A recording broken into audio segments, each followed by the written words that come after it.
joining our event. Please wait a moment while the other guests are joining our rooms. Thank you.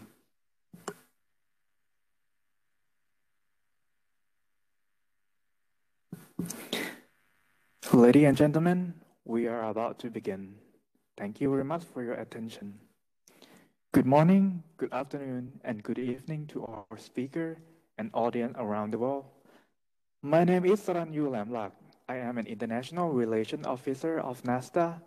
It's my great pleasure to be the MC of today, and it's our privilege to have you all. On behalf of NASDA, I would like to welcome you all to the International Webinar on COVID-19, which is one of many sessions embedded in the NASDA Annual Conference 2022, or NAC 2022. I would like to extend a very warm welcome to those of you from a great distance to be here this afternoon. I'm really glad to see you here and indeed appreciate the time and effort you have invested to join us. During this webinar, if you have a question, please do not hesitate to leave your question in the chat box by clicking the Q&A button. However, if we cannot answer your question in time or we are run out of time, our speaker will answer your questions by email. We will begin this session with an official address from NASDA.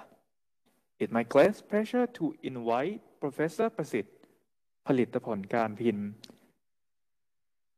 Executive Vice President of National Science and Technology Development Agency, to deliver an opening remark. Please, Professor. Dr. Josh Fugao, Dr. Ernesto Oviedo-Orta, Dr. Prasert Auewarakul, Dr. Anan Jongkaewwattana, distinguished guests, ladies and gentlemen, on the behalf of the National Science and Technology Development Agency, it is my honor and most privilege to welcome all of you to the International Webinar on COVID-19. This is one of the highlights of the NASDA Annual Conference 2022.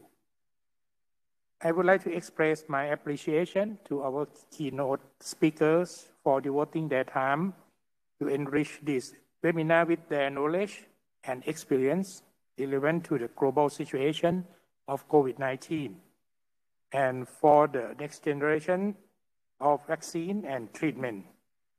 Since SARS-CoV-2 was first identified in December 2019 or January 2020, the world has already been attacked by several waves of the virus. Several millions of lives were lost, and the current pandemic of the Omicron strain causes hundreds of thousands of new infections every day, with the potential to cause suffering from the symptoms of long COVID. While we have advanced our knowledge, medicine, and vaccine against the virus with an unprecedented speed in the last 2 years, more progresses to cope the rapid mutations of the virus are still urgently needed. We are so fortunate that today we are able to organize a webinar given by the people who have innovated our tools to learn about and to fight against the viruses. I'm very thankful for the speakers for kindly spend your precious time with us. The speakers today include world-renowned scientists, Dr. Peter Kulis, the pioneer of lipid nanoparticle technology for the delivery of messenger RNA vaccine and a recipient of the Prince Mahidol Award this year. Dr. Josh Fugao, the world's foremost virologist, the director of the China CDC, who oversees the control of infectious diseases and the outbreaks in China. Dr. Josh Fugao is a close friend to NASDA, and I'm really personally thank him for joining us. Dr. Ernesto Oviedo-Orta, a leading researcher at the Regeneron, who was involved in the development and production of monoclonal antibodies to treat COVID-19. And Dr. Anan Jongkaewwattana, a Thai senior virologist and director of the Health Innovation and Management Research Group. at the National Center for Genetic Engineering and Biotechnology of NASDA. And lastly, the session will be chaired by Dr. Prasert Auewarakul, Deputy Dean for Research, Faculty of Medicine, Siriraj Hospital, Mahidol University, and the Vice President of the Virology Association of Thailand. And he's also an outstanding scientist of the year 2010.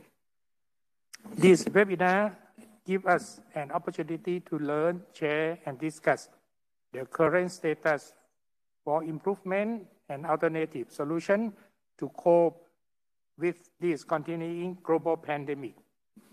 I would like to thank all participants for attending this webinar, and we'll be looking forward to hearing the material that the speaker will prepare for us, and I wish this webinar a great success. May I also assure you that it is a time to start our conference. Thank you very much. Thank you very much, Professor Prasert, for your warm remark. Next, we have the honor to welcome Professor Dr. Prasert Auewarakul, Deputy Dean of Research, Faculty of Medicine, Siriraj Hospital, Mahidol University, to be your chair for the following session. The floor is yours, Professor.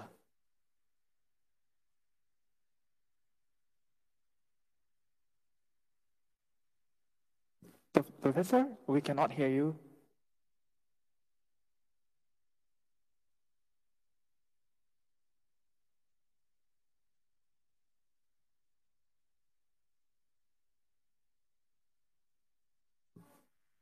Could you please sign out and reconnect it once again?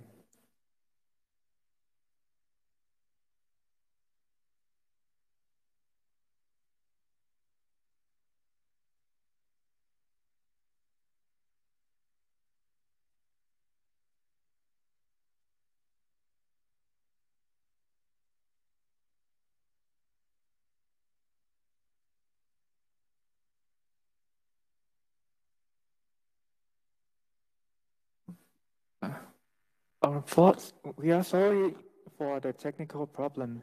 We will start from the first presentation from Dr. Peter Kulis.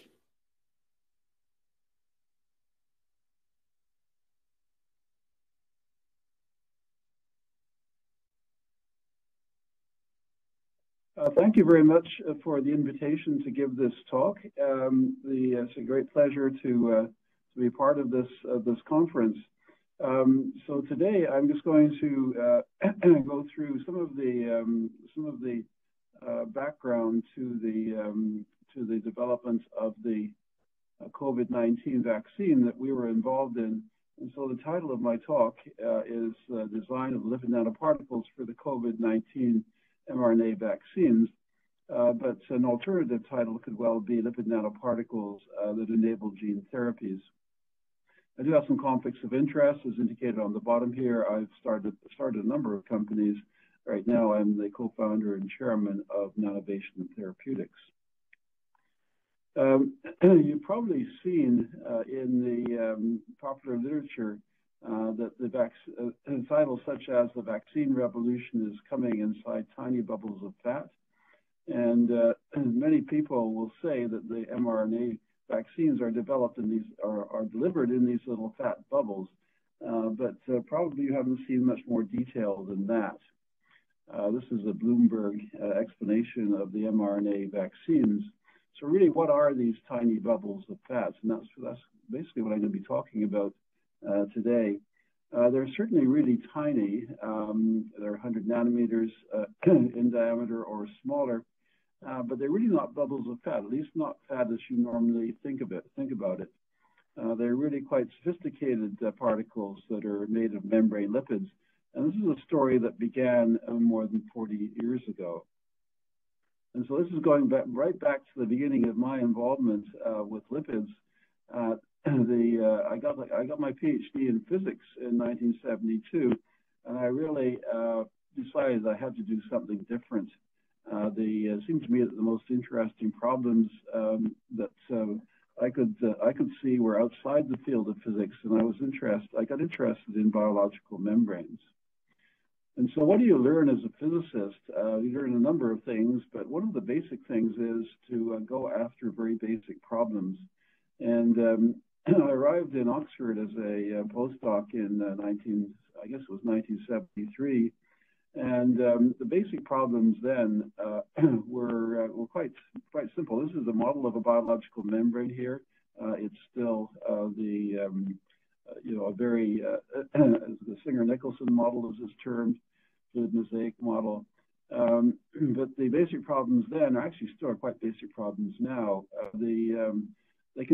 Membranes contain hundreds of different species of lipids, and so there's a very basic question: why are they all there, and what are they doing? And then the next problem is these membranes have different lipid compositions. Biological membranes have different lipid compositions on one side as compared to the other. This is called lipid asymmetry, and so how is that lipid asymmetry generated and maintained? And I'm just putting this in because it was these very basic problems that we worked on that really, in the end, led to the applications for the vaccines. And so one of the things I got interested in was that membranes contain lots of lipids that don't adopt bilayer structures in isolation. In other words, they don't necessarily support this bilayer structure. So why are they there, and why do they adopt those structures? Another question concerned, can we generate, of course, biological membranes have ion gradients across them, sodium, potassium, and protons. And so we asked the question, can lipid asymmetry be generated in response to ion gradients, and what are the consequences? So I'm not going to talk much about lipid polymorphism, although that did come into it. But what I am going to mention is that we used the unilamellar vesicles. We found we could make these small unilamellar systems with a lipid bilayer, and we used them to generate lipid asymmetry. This was way back in about 1990 or so, using what we termed as an ionizable cationic lipid, and this has great relevance to the vaccines, as I'll point out. These lipids have the property that at low pH they're protonated and therefore positively charged, and so this tertiary amine goes from being a positively charged at low pH to a neutral form at physiological pH. Well, it turns out that you can use these ionizable lipids to drive lipid asymmetry, because if the surface with the lower pH these ionizable lipids will move across the membrane in the neutral form very readily, but get protonated positively charged, and then they can't move out again. Lipid bilayers are very impermeable to charged molecules, and so you can generate lipid asymmetries by including a small amount, 5-10 mole % of the ionizable lipids. So this was a basic study that we did, but as I'll point out, it was very useful in terms of some of our subsequent work on the vaccine and also lipid nanoparticles for enabling gene therapies generally. So I'm going to go through now in this series of sections how it is that these lipid nanoparticles that we generated can enable gene therapies, including the COVID-19 vaccine. So first of all, let's discuss a little bit about packaging nucleic acid polymers. That is small interfering RNA and messenger RNA into lipid nanoparticles. This is work that's still ongoing in my lab and others. As we get more sophisticated ways of doing this, I'll talk a bit about the ONPATTRO story, which we were involved in from 2005 to 2012, and this is developing a drug to treat a condition called transthyretin-induced amyloidosis. And then I'll talk a bit about the vaccine applications. So the challenge that we had in 1995 was to develop a delivery system that takes nucleic acid-based drugs to the liver and enables intracellular delivery into hepatocytes. And so we had, first of all, packaged the nucleic acid in the lipid nanoparticle, and then inject that intravenously and have it go out, circulate around in the circulation, arrive in the liver, extravasate in the liver, get taken up by hepatocytes and by endocytosis, and then break out of the endosome before it goes on to the lysosome. and release the contents to the interior of the cell. So this is quite a challenge. And certainly, nature really doesn't want nucleic acids to get into cells, and so there's lots of barriers here. The immune system is certainly set up to avoid this situation. Well, the first problem that we had was, in order to get efficient encapsulation of the negatively charged nucleic acid polymer into a lipid nanoparticle, we had to use cationic or positively charged lipids. As is indicated here, you can see how you can get a hydrophobic entity that you could perhaps package in a lipid nanoparticle if you use these positively charged lipids. Now, there's no cationic lipids. There's no permanently positively charged lipids in nature. They're really toxic molecules. There's only net neutral or negatively charged lipids. And so we couldn't use permanently the positively charged lipids because they're just way too toxic. So how could we encapsulate the nucleic acid polymers such as siRNA or mRNA? So what we did was we used the ionizable cation lipid we made for our lipid asymmetry studies. And what we found was that we could use these lipids at, say, low pH where they're positively charged. We could load nucleic acid polymers into them at pH 4. That's about the acidity of a lemon, so it's not really that acid. And the contents were retained when we raised the pH to physiological pH values. And these turned out to be, because they weren't positively charged at physiological pH values, they're much less toxic. And it also turned out, as I'll point out, to have important properties for intracellular delivery. So this is the first ionizable cationic lipid that we use, called Dodap, as I've already indicated, and it has this property that it's positively charged at, say, pH 4, but net neutral at physiological pH values. What we found was that we could formulate nucleic acid polymers, siRNA, mRNA, into these lipid nanoparticles containing this ionizable lipid using a rapid mixing procedure. And so in this procedure, we just dissolve all of the lipids that we have, in addition to the ionizable lipid, which is indicated in green here. We have some cholesterol, a PEG lipid, some structural lipids, acetylcholine, for example. Dissolve them all in ethanol, and then very rapidly mix them with water at pH 4 that contained in this case, an siRNA, the oligonucleotide. One of the first things to fall out of solution is this hydrophobic entity indicated here, the positively charged lipids associated with the negatively charged nucleic acid polymer. And if we do this fast enough, obviously if we do it slowly, then these are all going to aggregate and we end up with a big blob. But so if you do it fast enough, then the other lipids will fall out of solution as well as the polarity increases as we're mixing the ethanol and the water. And we can encapsulate these things in a limit size, as we term it, vesicle, a very small vesicle. And the size of this vesicle is determined by the ratio of the surface lipid to the core lipid. And so we're going to get 90% encapsulation efficiencies, and the nucleic acid is retained at pH 7.4.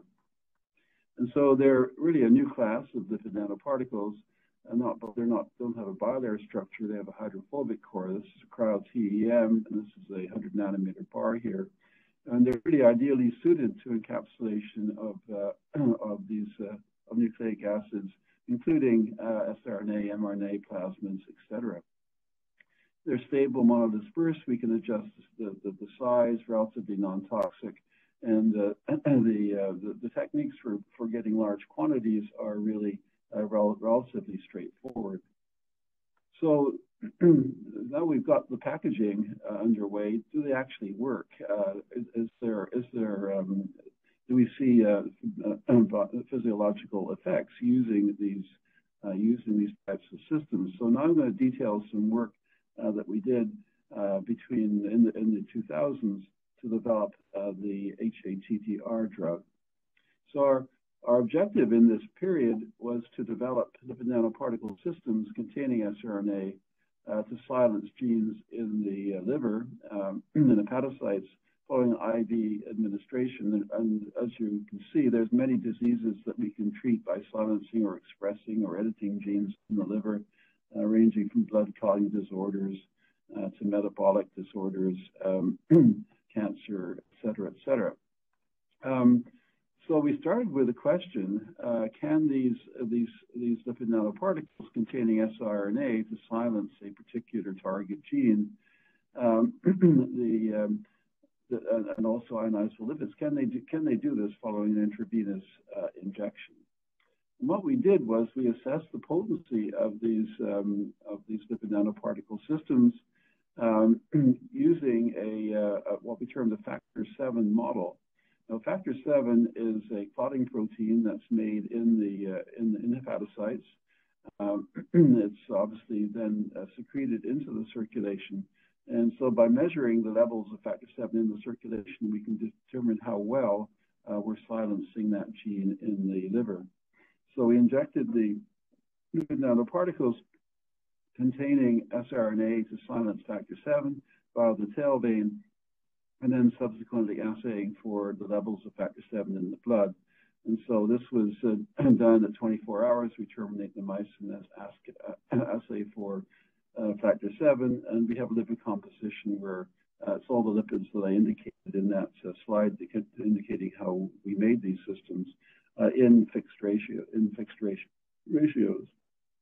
What we found was that the potency of these lipid nanoparticle systems, their ability to silence factor 7 in the liver, was very sensitive to the species of the ionizable lipid that we employed.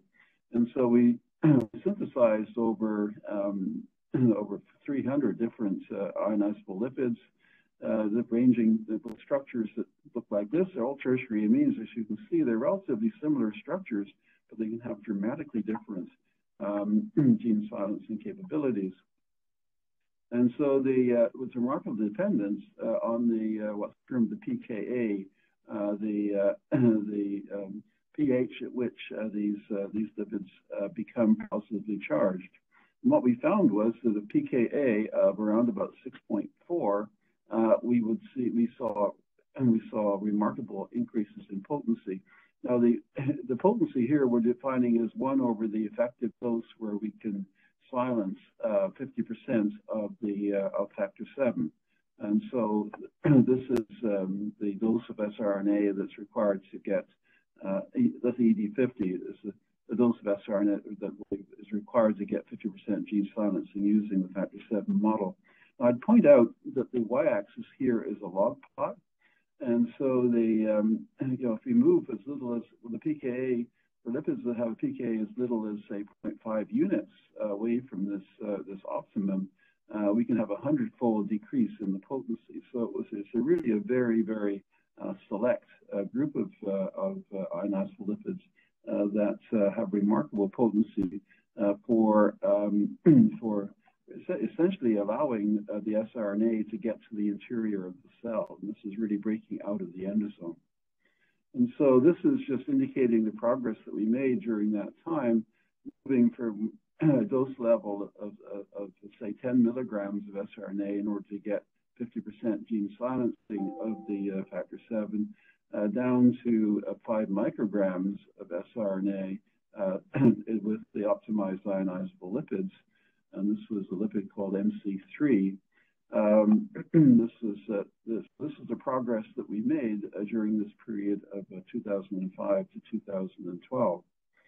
So once we got to that point, I should say that the toxicity of these systems, if anything, decreased. And so we had a very large therapeutic window of about 1,000. So in other words, we could go to 1,000 times higher dose before we would see toxic effects due to the carrier. Now, we were working with a company in Boston called Alnylam on this. They're a company that is using siRNA as a therapeutic. And the disease that their physicians chose to treat, and this is around about 2012, is a disorder called hereditary amyloid transthyretin-induced amyloidosis. So transthyretin it's a tetrameric protein. It's made in the liver. It transports the retinal binding protein, but it's a large protein, and for quite a few mutations in this gene, the tetramer, that is the inflammation that is the active form, can form these fibrils, which would deposit everywhere in the body. And so, this has really nasty effects in nervous tissue and heart tissue.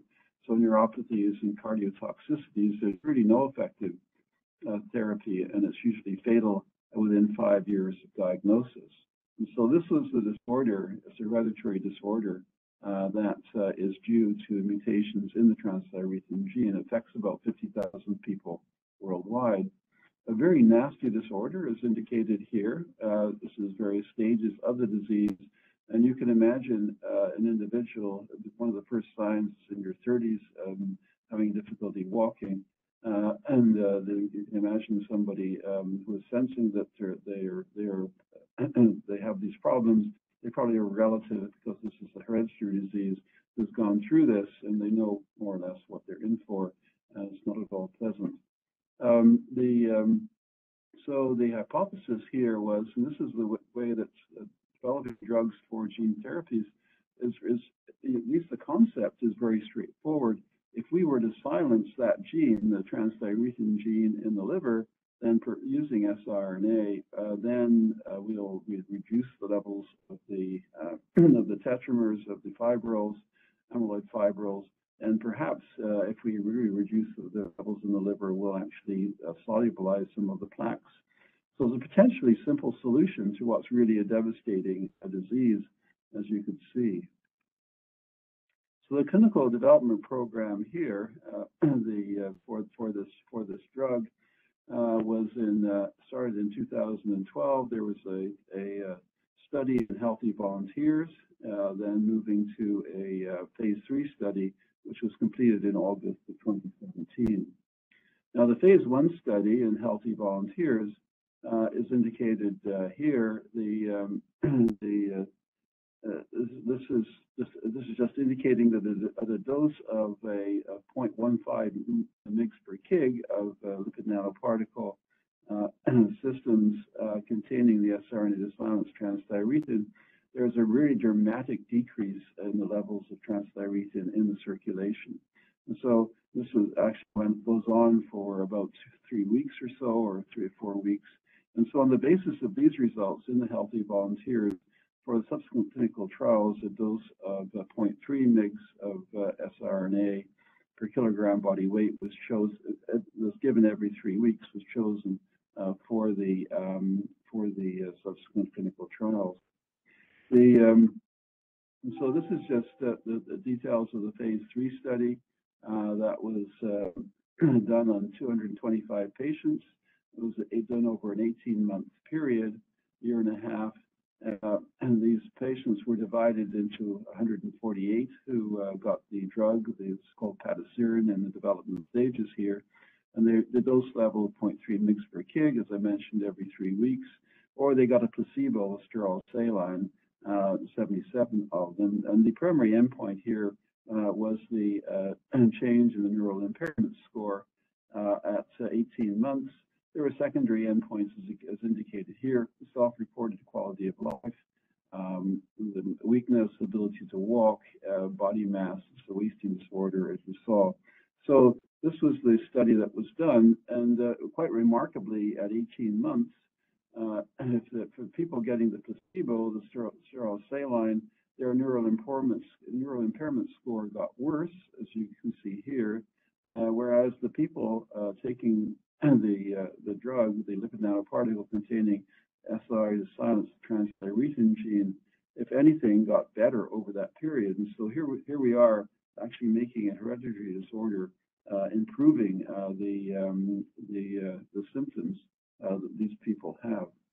And so going after the very, very basic cause of a disease has have quite remarkable effects. And so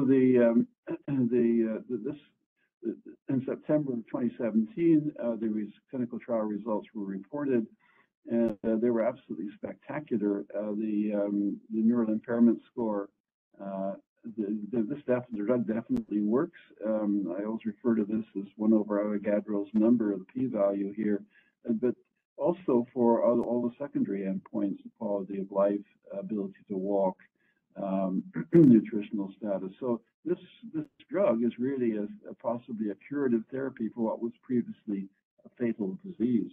So this is really, a remarkable finding. This drug was approved by the FDA in August of 2018 for treatment of this disorder. It was the first FDA approval of an sRNA-based gene therapy drug, and indicated that we could not only halt the progression of hereditary disease, but actually reverse the accumulated damage. And so it really demonstrates the power of gene therapy. I'm going to go on now to the what's termed BNT162b2 story. This is the COVID-19 vaccine. And so this is where we asked the question, and this was with a company I co-founded called Acuitas. Does the lipid nanoparticle technology enable mRNA-based gene therapies? So here, instead of packaging siRNA, packaging messenger RNA in the lipid nanoparticle, and then seeing whether or not it be delivered to the liver, taking the mRNA inside, and then perhaps to get the mRNA to express the gene that it's coding for. And so what we found was that the encapsulation process that we developed works perfectly well for the mRNA as well as it did for the siRNA. And so this is a cartoon really indicating the sort of structure. There's the sizes here about 50 or 60 nanometers in diameter, and with the MC3 lipid that we used for the product, the siRNA to silence the transthyretin gene, what we found was that yes, we could get expression of the protein in the liver, as is indicated here, using luciferase as the gene that we were delivering using mRNA. And so this subsequent work has turned out that we can really use the liver as a bioreactor to produce whatever protein that we might want. And so this is just indicated here for of IgG. It's an antibody that was heavy in light chain that we're coding for in the hepatocytes, and you can get very high levels of circulating antibodies resulting from this administration. And so this is this by itself has huge therapeutic possibilities. But to this point, we got contacted by Drew Weissman of the University of Pennsylvania, who's an immunologist, and Drew wanted a system to deliver not mRNA coding for a therapeutic protein, but mRNA that codes for a viral protein to see whether or not this would make a good vaccine. Drew had been working with Catalin Carrico, and what they discovered was that by modifying mRNA, they could reduce the toxicity of the mRNA and increase gene expression in vitro, but in vivo they had this problem of toxicity, immune activation, and they managed to overcome that using modified mRNA, but they still required a delivery approach. So the question was, we have a delivery problem. How do we get mRNA coding for a viral protein into muscle and immune cells in vivo? And so what they wanted was a delivery system to take the mRNA coding for the viral protein, either get that into a muscle cell and get it expressed using the MHC1 processing machinery, or alternatively delivering to an antigen-presenting cell in the lymph node for MHC2 class responses. And so this was so this material was supplied to them. One of the first objectives was to treat or develop a vaccine for Zika virus. And so here, this is the mRNA that's coding for the Zika virus pre-membrane envelope glycoprotein, which is on the surface of the Zika virus. And so that this is developing this mRNA that we could then encapsulate. And this work was published by Drew Weissman et al. In 2017. And the finding here was that this vaccine provided total protection against Zika virus. And so this was injected intradermally in this case with the lipid nanoparticle containing the mRNA coding for the viral protein, and then challenging with the Zika virus itself at 2 weeks or 20 weeks, and there was complete protection against infection. Now, during this time, this is in 2018, 2019, Acuitas, as I mentioned, the company that I co-founded that was developing the lipid nanoparticle containing mRNA, they began working with BioNTech as a result of the success of the Zika virus and also influenza vaccine to develop an influenza vaccine. Now, BioNTech was also, this is a company in Germany, was also working with Pfizer on an influenza vaccine. And so when the COVID-19 pandemic hit in January and February of 2020, all efforts, instead of being focused on influenza, switched to making a vaccine for COVID-19. And so this ended up using the lipid nanoparticle that we had developed with Acuitas. And as you're all aware, this was very successful. This is the press release that was released in November of 2020. Efficacy of the vaccine being, I should mention here, of course, that here where the mRNA is coding for the spike protein, the SARS-CoV-2 spike glycoprotein, and so it's the same system that we used for the Zika virus, but now switched around to contain the mRNA. Anyway, so this is 95% effective for preventing COVID-19. Efficacy consistent across all age groups and ethnicities, pretty safe, very well tolerated. And so in the press release, they said, well, we're going to make up to 50 million doses in 2020 and 1.3 in 2021. I think they actually got up to 2.5 to 3 billion doses by the end of 2021. As you're aware, this vaccine has been approved in many jurisdictions now around the world and is playing a major role in ending the global COVID-19 vaccine. But really, these vaccine applications are the tip of the iceberg. There are many other vaccines we're going to see using mRNA, lipid nanoparticle mRNA formulations. Certainly, a universal flu vaccine looks possible. The HIV potential is huge.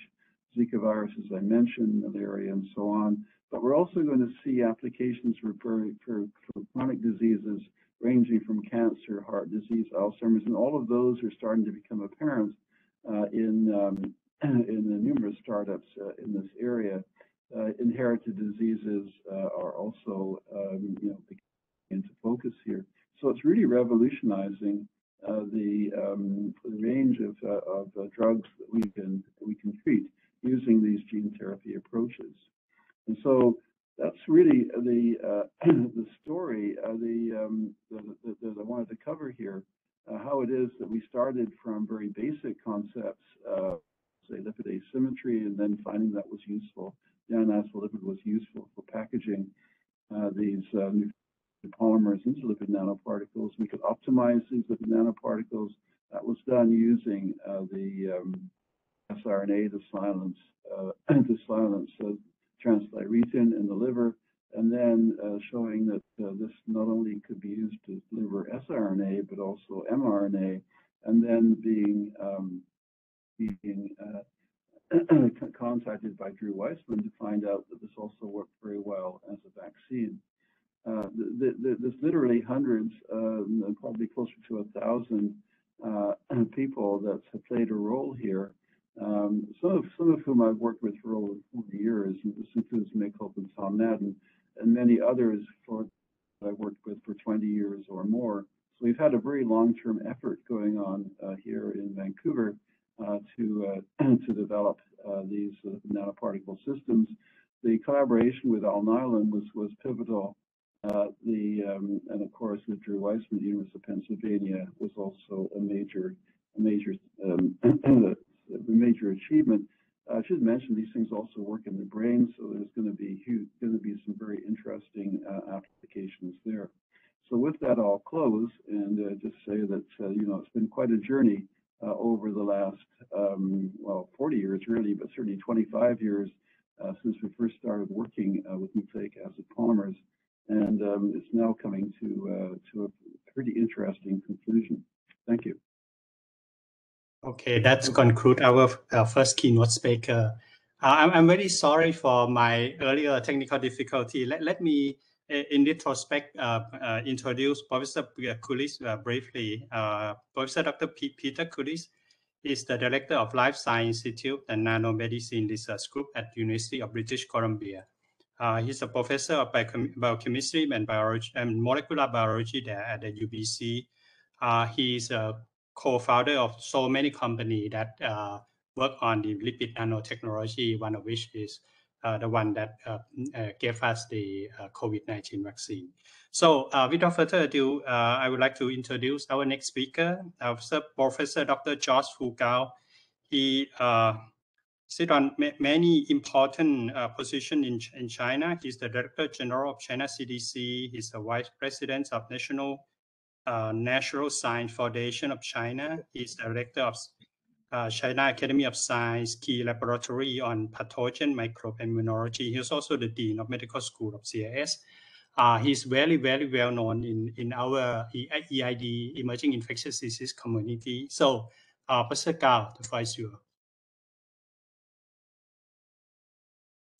Hi, everybody. Thank you for inviting me to be here. Thank you for Dr. Auewarakul to be the chair for this session. I'm very pleased to give a talk on the virus, vaccines, and the control, especially try to address something in China.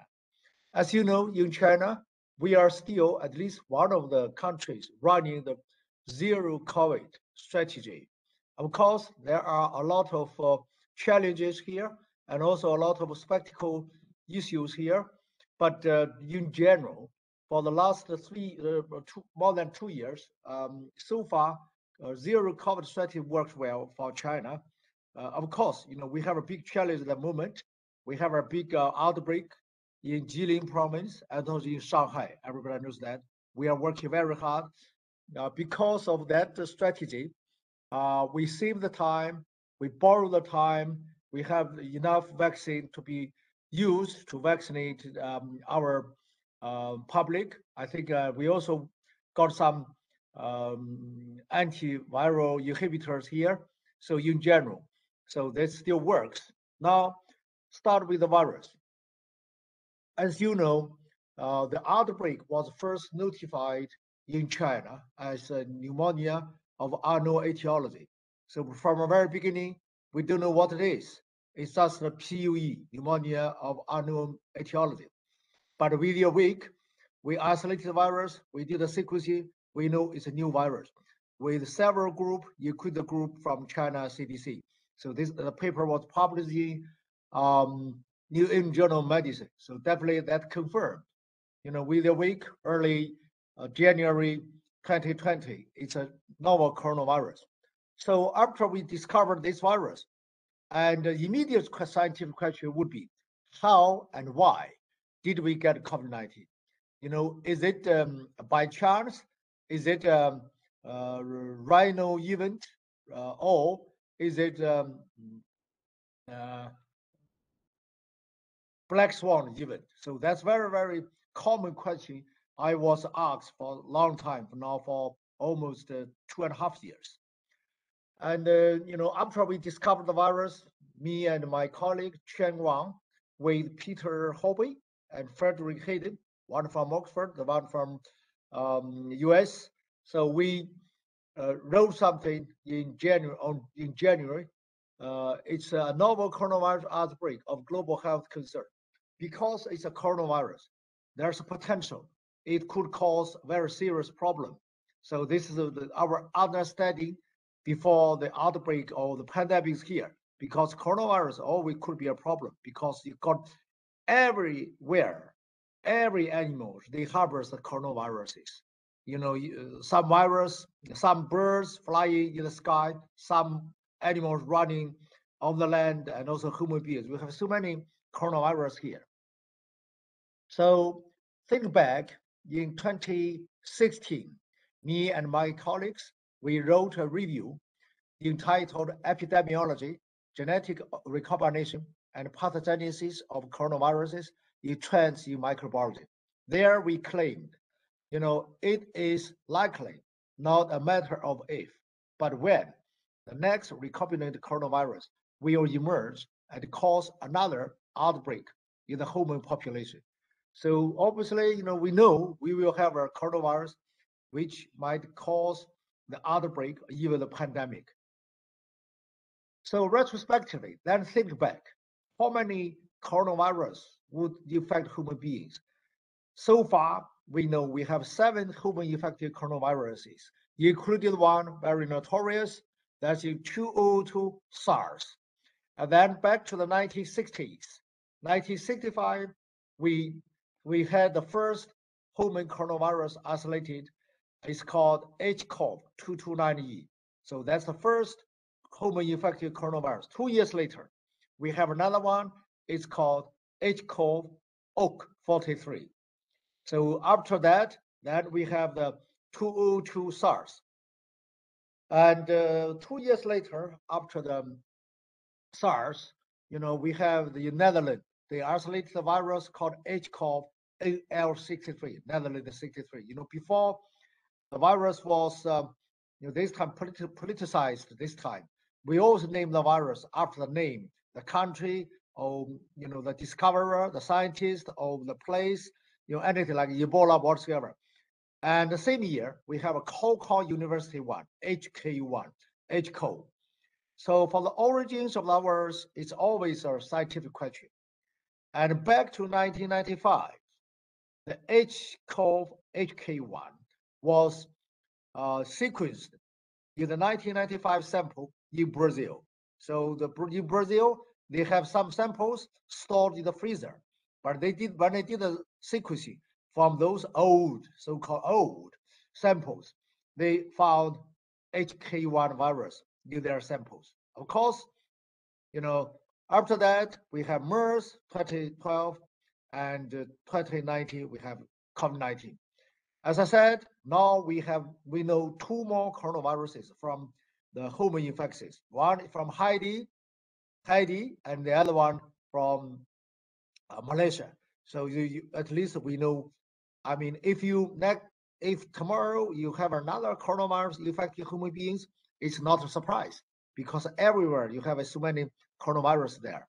So what the origin of the virus? You know, from the very beginning, people tried. They thought it's from red bat, from pangolin, but you know, when you do the sequencing, those sequencing from any animals, they are different from the virus we have at the moment. Of course, the hypothesis or the theory is still it's from bats and then through an intermediate host and then get into human beings. But at least until now, we haven't got any pieces of sequence or isolation of the virus from any animals. Unless after the human being infection, you have the virus get to infect animals, like, you know, from a human being to the animals. We haven't found any COVID-19 virus. Actually, it's, you know, from animals to human beings. That's a scientific question, need to be closely watched for the future. You know, and it's very, very important from the very beginning when we knew that it's a whole virus get entered into your cell. So this is a good example from my group. You know, I like this journal cover. It's in the Amber journal. So they designed such a cover, very beautiful cover. You know, pangolin virus. Pangolin has ACE2. The ACE2 bind so many coronaviruses. At least those coronaviruses can also bind to the ACE2 from other animals, I show you here. So this is the entry mechanism. We know the RBD, receptor binding domain of the SARS-CoV-2. They can bind so many different kind of animal receptor ACE2. So after that, now we have so many variants. At least we have variants of concern: alpha, beta, gamma, delta, Omicron. So this is to show you the mutations. At least this is the schematic picture of the ACE protein. You have a ACE with ACE1, NTD, RBD, N-terminal domain, receptor binding domain, and ACE2. This is the ACE domain. Look at the mutations: alpha, beta, delta. They have less mutations, but when we get Omicron, as you know, Omicron itself, it has 4 subvariants. They have so many mutations in the receptor binding domain. So this is why people think with so many mutations, the Omicron virus might appear as early as in the early stage of the prototype appeared in Wuhan. Of course, again, this is a scientific question needed to be answered. So a lot of people working on that. The work including in my group, you look at this surface for the mutation amino acid, you have so many amino acid mutated, and that will change the binding of the receptor, also change for the escape of monoclonal antibodies. At least one of the monoclonal antibodies developed in my group, actually, produced by Eli Lilly, used in the US and Europe. We call it JS016. That one didn't work anymore. So with those mutations and the monoclonal antibody didn't work anymore. So we got the sequencing, we got the cryo-EM structure and the crystal structure. We know how different. At least we know for the Omicron RBD. So Omicron RBD with so many mutations, the mutation itself helped to fix the up conformation or down conformation with 2 ups, the receptor binding domain, or 1 up receptor binding domain, help stabilize the ACE protein. We proposed this might help for the virus entry. Of course, this is the paper me and my colleague we wrote, and COVID-19 expands its territories from humans to animals. Because now we know we have so many animal hosts that can be affected by the SARS-CoV-2. So this is the yellow circle here. This is the virus. They can already have naturally infected animals. And here you have experimentally infected animals. Obviously, so the SARS-CoV-2 have a very broad host range. So this is why the virus will stay with us. There's no chance virus can go. And it's again like the influenza virus. The influenza virus carried by the flying migratory birds, they disseminated to everywhere in the world. I think this virus, because of so many hosts, they will stay with us, and gradually they will change, they will evolve. We will have some more and more variants, and one day we might have a recombinant subtypes. So this tells you, from a prototype and down to the Omicron, it expands their host range. And we know at least alpha, beta, gamma, so many after we know the beta Omicron at least expand. Those animals with the prototypes, those animals cannot be affected. But with Omicron expand those, and only 2 less. And at least in the mouse, it can affect the mouse very well. So that tells you through the evolution, through the adaptation, the virus expand its host range. Now, I want to say the vaccines in the whole world. And the first line in China, we find an inactivated vaccine, adenovirus-based vaccine, vector vaccine, also protein subunit vaccines. So I want to remind you, so for the vaccine, believe the vaccine. The vaccine helps us to eradicate the smallpox and also eradicated the rinderpest. So vaccine did work. Vaccine does work. So we got to work very hard to develop a vaccine to deliver the vaccination. So develop the vaccine, deliver the vaccination. If only the vaccine being vaccinated, the vaccine is meaningful. So this is why we still need to encourage people to be vaccinated. So overall, in the world, we have 7 strategies or lines for the vaccine development. Inactivated vaccine, mainly in China, India, and live attenuated vaccine, so far, none of them been used in clinical. And the protein subunit vaccine, we have Novavax, also ZF201, the one developed in my own group. And also we have viral vector, including influenza vector. This developed in China, and also adenovirus, your AstraZeneca, also in China, adeno5 based. Then DNA vaccine or mRNA vaccine. Of course, Dr. Kulis already, talked a lot about mRNA vaccine and ARMP nanoparticles. So that helps us very good, very well. So that's the, I like the last sentence, the last slide that Dr. Kulis mentioned. So that really helps us to have a new future, new perspective for the technology. And the last one, virus-like particles. In general, we have, those 7 strategies or line for the vaccine development. But you have the vaccine, and now the virus, we have so many variants. So this is why I call it the eternal Tom and Jerry story. You have Tom, you have Jerry. So Tom tried very hard, Jerry is still there. Now we have a current challenge. The immunity after infection or after the vaccination, waning. We have a waning immunity. And also we have a breakthrough infections, at least at the moment by Omicron subvariants, its subvariants.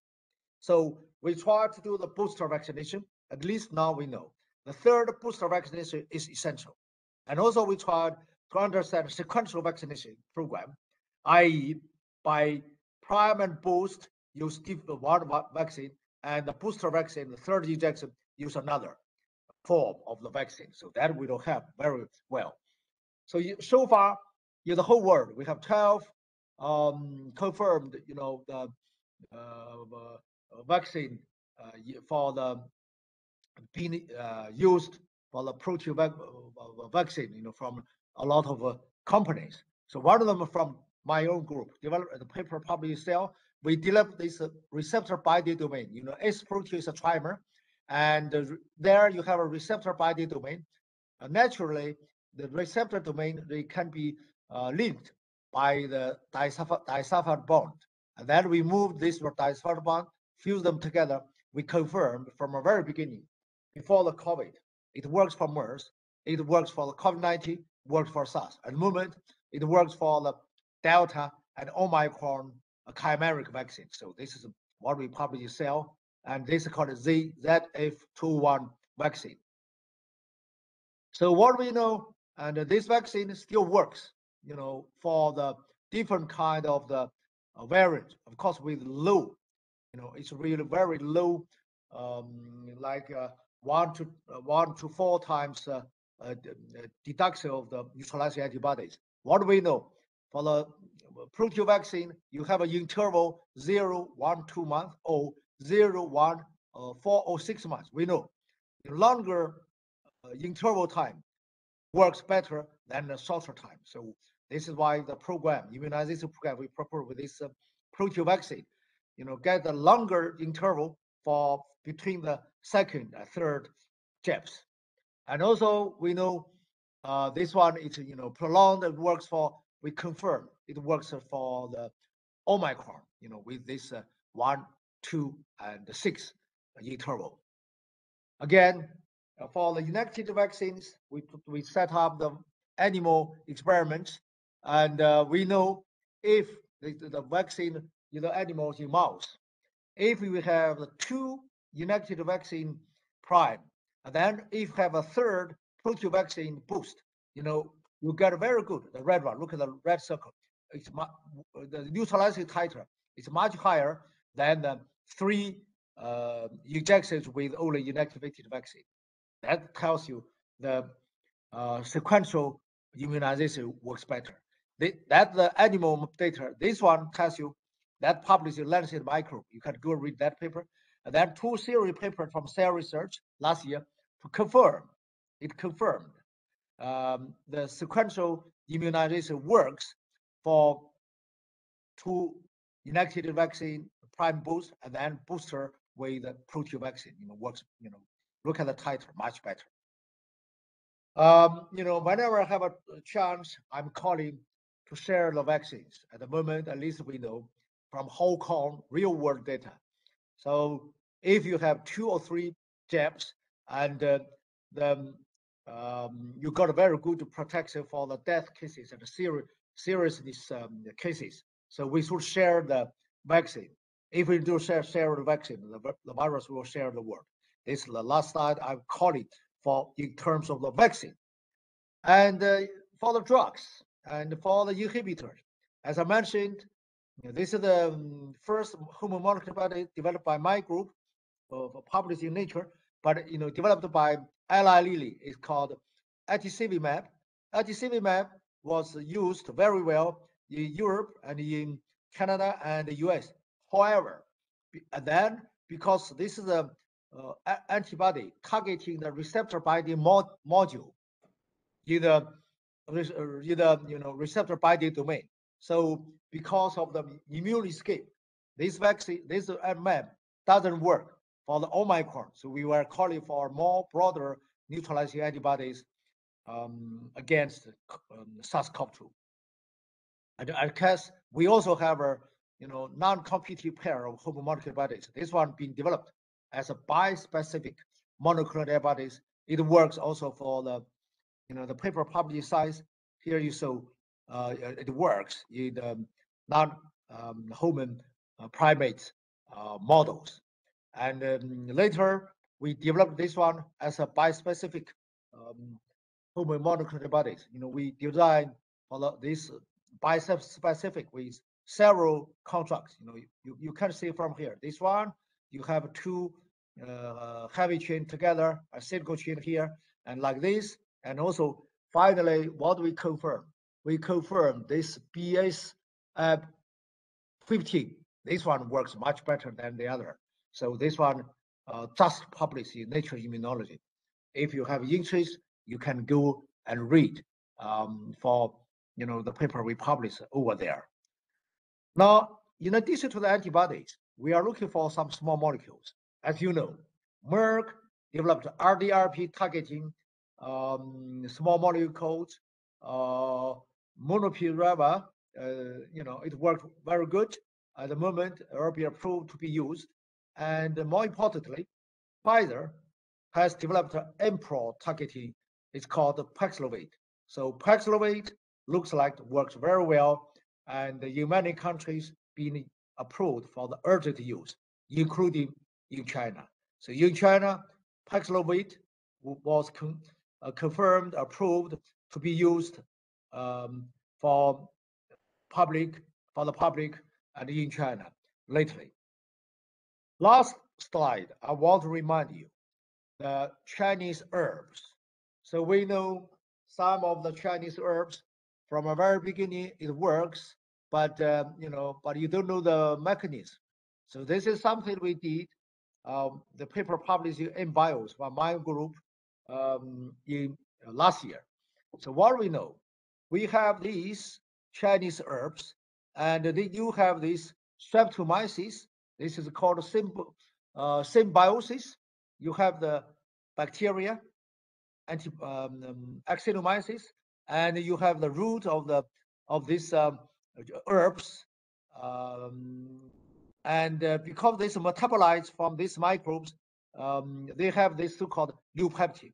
The leupeptin being produced by metabolism of these microbes, and then absorbed into the plant, and then this plant can be used as Chinese herbs. And then we did all this experiment. Go and read our paper for the MBio. This is the ecosystem for the actinomyces, plants, and metabolites. They form this ecosystem to produce the effective inhibitor for the SARS-CoV-2. So this is one of the mechanisms why some of the TCM herbs, traditional Chinese medical herbs, they would work. So this is my overview talk. I think I will stop here. Thank you very much. Thank you, Professor Gao. I think you said something very interesting. I would like to entertain one question. You said that the Omicron might exist from the beginning. Could you elaborate more? Because did you mean that it's somehow separate introduction from animal, or it's just a precursor that start mutating a lot at the beginning? Because I mean, for me, I think this is both.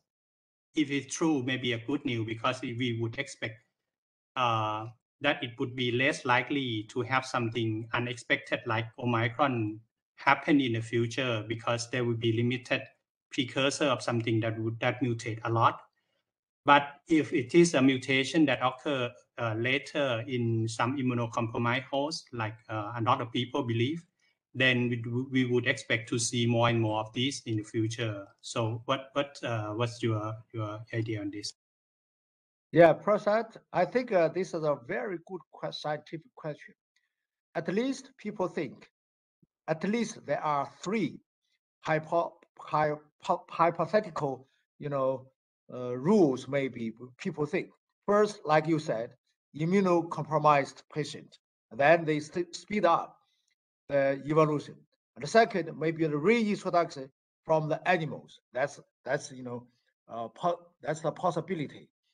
And thirdly, it might be from a very beginning or in the middle of the pandemic, then the virus hit some area, it under detected, and then suddenly they appear. So at least three possibilities. We don't know which one is correct. However, when you think about the evolution of the coronavirus in general, for the last 2 years, any new variants, any new viruses subtypes coming out, it always follow the general rule. Every month, you are talking about the mutation rate or nucleotide mutation about 1 to 3 nucleotides every month. So if you look at what happened with the Omicron, at least it's estimated more than 2 years if it follows 1 to 3 nucleotide mutations. So from that sense, this is why one of the hypotheses, the virus might be there from a very beginning. Of course, I don't think we have any evidence yet. That a very good scientific question to be answered, to get a new scientists to work on it. Of course, and on the other hand, if you look at the mutations, they clustered in the receptor binding domain. That again tells you because of the immune pressure. If you think of because of the immune pressure, that tells you it's something new. So there's a controversy here. I don't think we can get any conclusion. Let's wait and see. Say maybe one day we will figure out what happened here. At least what I want to say, we might have another variant hidden somewhere. At least now we know. Even for the Omicron, we have 4 subvariants. In China at the moment, we have a Omicron subvariant BA.2 circulating in China with outbreak in Shanghai and Jilin. Thank you. Okay, thank you. So that probably means that the world would probably need to invest more on sequencing to see the precursor of the variants that may come in the future, so that we can detect it a little bit earlier. Would you agree with that? Yes, do agree. Pre-warning, we need to form kind of a pre-warning network or system for the whole world, including the data sharing, genomic sequencing. We should address for the whole world for the genomic sequencing capability for the whole world, not just in the developed country, also for the low and middle income country. Thank you. Do agree. Okay, thank you. Yeah, I would really love to chat more, but we need to move to the next speaker. Thank you very much, Josh. Okay, for the next speaker, we have Dr. Ernesto Oviedo. He's originally from Havana, Cuba. He moved to UK up his career, research career in Bristol, Surrey, and then he moved to pharmaceutical industry. He worked with many pharmaceutical industry, and now he's the senior director of the medical affairs of the Regeneron. So, Professor Oviedo, please. Thank you. Good morning. Okay. So I think I will request control.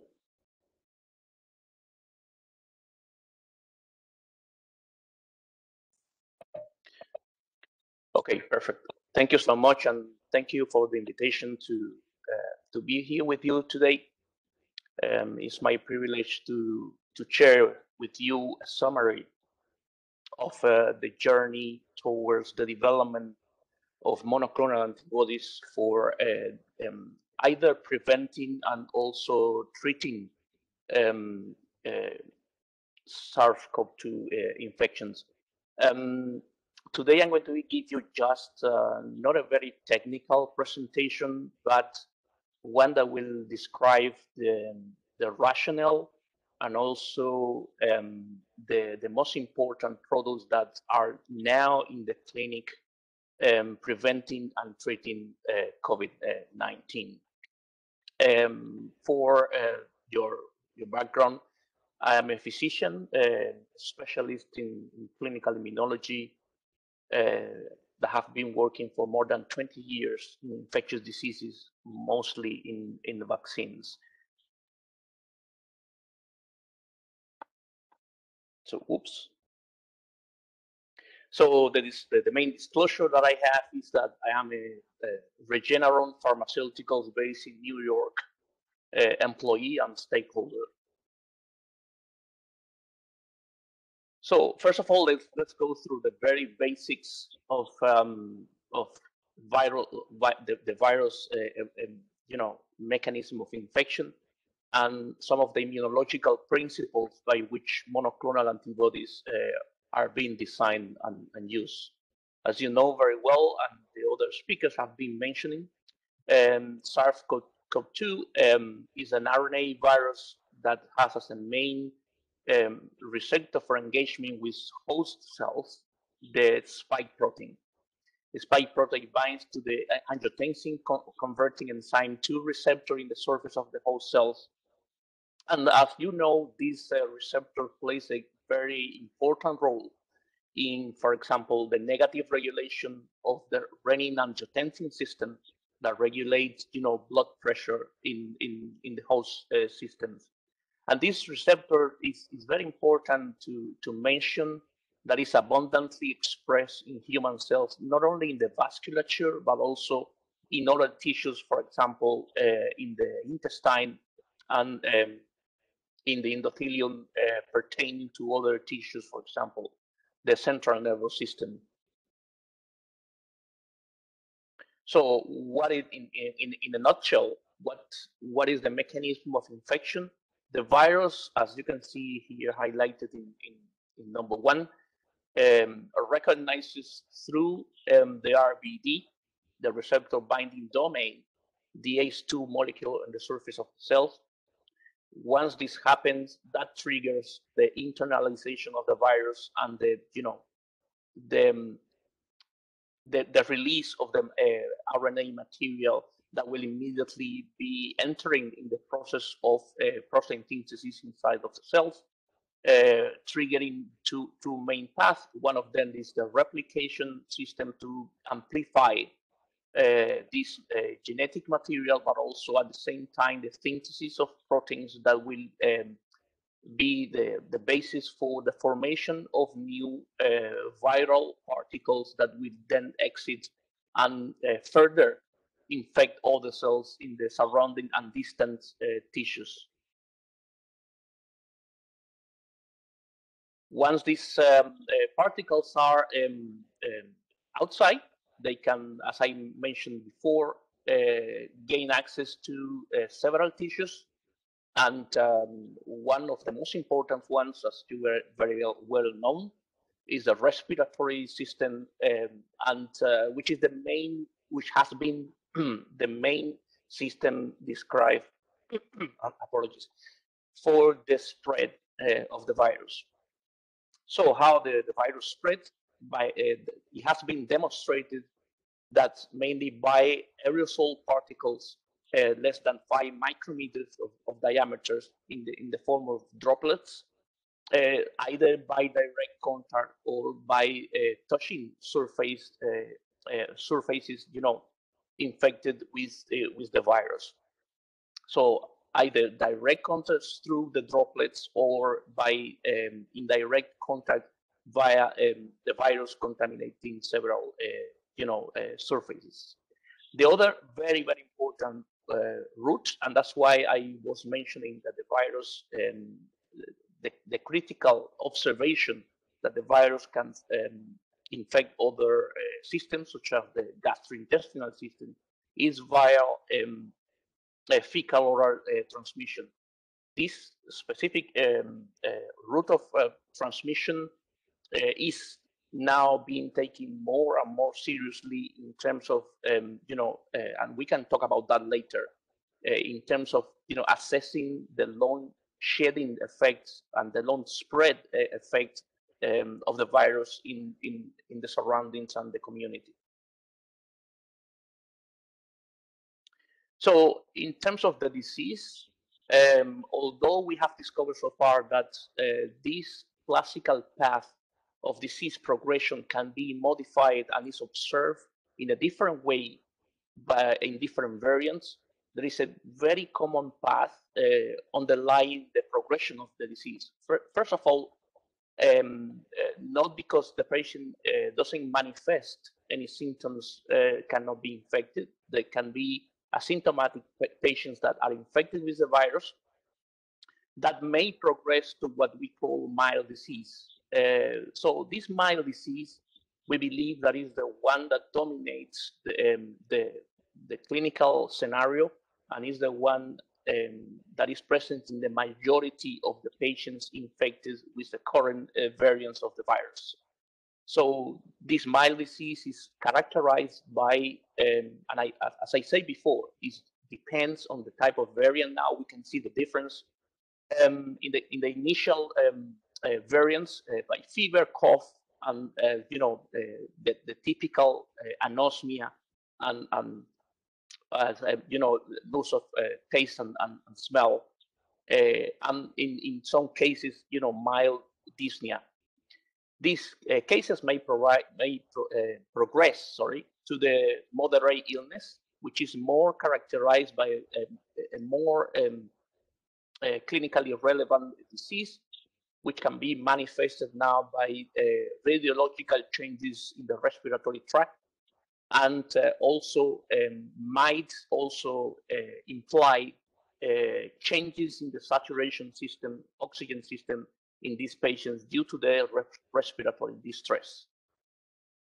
These patients may progress, depending on many factors, to severe and critical illness, which is characterized by the deeper defects in the oxygenation, more manifested respiratory stress, and by this time, the virus really plays a minimal role compared with the inflammatory syndrome that takes over the patient, in which pro-inflammatory cytokines are the ones that dominate the clinical scenario, taking the patient to that could take the patient to respiratory failure, shock, multi-organ system failure, and death. So now, from the immunology perspective, just to very quickly remind you how the immune system deals with not only virus but bacterial infections as well. We are equipped with two main systems. One is the natural immunity that we develop and we have constantly surveilling our body, and the other one is the specific immunity that we develop to specific antigens that are the ones that protect us in the long run against any future infections. So based on that principle, we have been able to characterize two main strategies for dealing with these infections, what we call passive immunity, which is the immunity that mostly mediates, is mediated by neutralization, opsonization, and other non-specific, specific and non-specific mechanisms that provides only temporary protection against the infection. This passive immunity usually doesn't have memory, therefore the lasting effect is not present compared with what we call active immunity, which is the one that builds in a short or long term the characteristics that that provide the immune system with the memory to be able to deal with future infections. Now, these two principles have been applied technologically to the creation of the two main arms of products that are currently used for preventing and treating COVID-19. One of them are vaccines, as the previous speakers have been mentioning, and the other ones are monoclonal antibodies. The main differences are listed here. While vaccines provide both mechanisms, both products, deal with the pathogens in a very specific manner. However, as I mentioned before, immediate protection is only afforded by monoclonal antibodies. They are preformed specific antibodies that can immediately identify and trigger the immunological mechanisms by which the body can deal with pathogens. That's not the case for vaccines. Vaccines need a certain time to be able to mature and provide the immunity, the long-lasting immunity that is required. The other one is the mechanism of protection. The mechanism of protection for vaccines are mainly the stimulation of our the specific cells in the immune system, while the mechanism of protection for the monoclonal antibodies is mainly neutralization, but also the functional mechanism that will trigger, for example, opsonization, complement fixation, that will eliminate cells infected with the virus. We call usually these mechanisms for vaccines endogenous mechanisms, while the one for monoclonal antibodies exogenous mechanisms, because they are already preformed and administered to the individuals.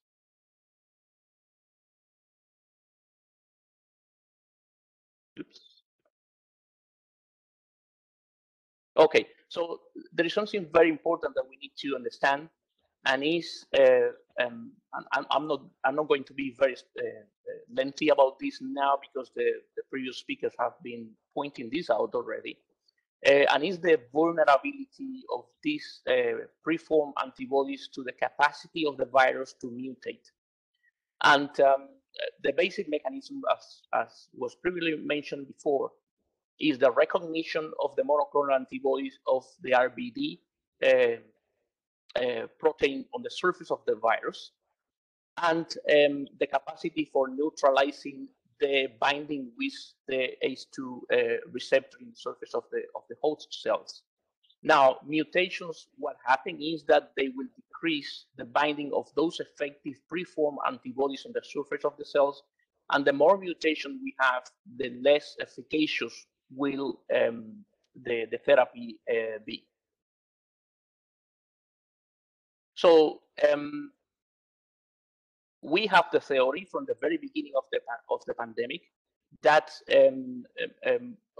several antibodies or compounds with more than one antibodies may be more efficacious in order to be able to decrease the chances for blocking the neutralization capacity of the virus due to mutation. Here, I'm showing you the very important summary of the products that have been investigated and are now currently used to treat SARS-CoV-2. I'm not going to mention the ones related to vaccines because it was already mentioned, but I'm going to refer to the group of monoclonal antibodies.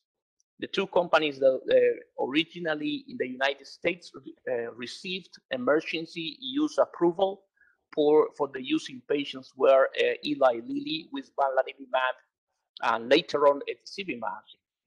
And Lilly received this emergency use authorization in October 2020, I believe. And it was followed by our company, which received emergency use for the use of casirivimab and imdevimab for the treatment of a mild to moderate disease, COVID-19. Then it was followed by other companies, especially a joint venture between GSK and Vir for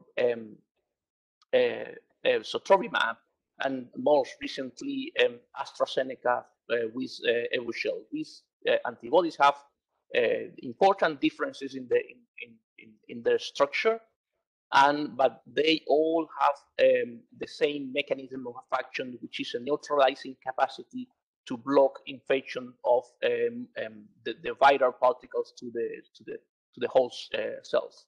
Other therapies that have been also assayed based on monoclonal antibodies are convalescent plasma and antivirals, as well as the previous speaker was mentioned. So in addition to the ones that were in the previous slide, which are the ones now in clinical studies and in clinical practice, there are other important developments and molecules that are coming through the pipelines of different companies. One of the most important ones, and curious, and I think it's a revolutionary approach to the way we manage biologics to treat viral infections and other diseases, is the one developed by a joint venture between Novartis Pharmaceuticals and molecular partners in Switzerland. This is a new type of biological that is not an antibody, is not a vaccine, it's called DARPins. And I would really encourage you to read more about it, because it's becoming and will become one of the most important biologic tools and therapeutics in future. The other ones are three main, either single or combination of monoclonal antibodies that are coming down the pipeline, very close to being approved either for emergency use or for BLA. One of these is from the company called Celtrium, which is in late phase 3 trials. The other one is from Adagio, very, very specific for the BA2 lineage of SARS-CoV-2, and a combination of monoclonal antibodies developed by SAB Biotherapeutics, also in late stages in the United States for assessment for their capacity against SARS-CoV-2. This is the most important slide of my presentation, and is one of the last ones, in which I give you a summary of the most important efforts so far of products that have either been approved or are at very, very late stages of being approved for preventing and treating SARS-CoV-2. I just want you to concentrate first on the first column, so that describe the different indications in which these monoclonal antibodies are being used.